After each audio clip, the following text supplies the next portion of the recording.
UNESCO ঘোষিত বিশ্ব সাংস্কৃতিক ঐতিহ্যের তালিকায় স্থান পেয়েছে বাংলাদেশে বাংলা বর্ষবরণের অন্যতম অনুষঙ্গ মঙ্গল শোভাযাত্রা।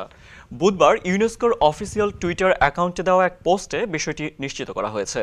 এতে বলা হয়, প্রতি বছর 14 এপ্রিল ঢাকা বিশ্ববিদ্যালয়ের চারুকলা অনুষদের শিক্ষার্থীরা মঙ্গল শোভাযাত্রার মাধ্যমে বাংলার নতুন বছরকে বরণ করে নেয়।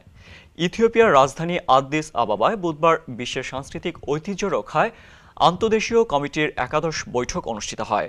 এই বৈঠকে অনুষ্ঠিত বিতর্কে representative list of intangible cultural heritage of হিউম্যানিটির তালিকায় বাংলাদেশের মঙ্গল শোভাযাত্রাকে অন্তর্ভুক্ত করা হয়।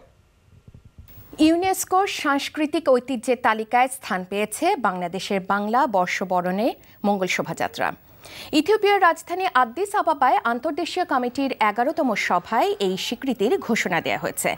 Representative list of intangible cultural heritage of হিউম্যানিটির তালিকায় মঙ্গল শোভাযাত্রা অন্তর্ভুক্ত হয়েছে। Bangladesh national commission for UNESCO সচিব মোহাম্মদ মনজুর হোসেন এই তথ্য নিশ্চিত করেছেন।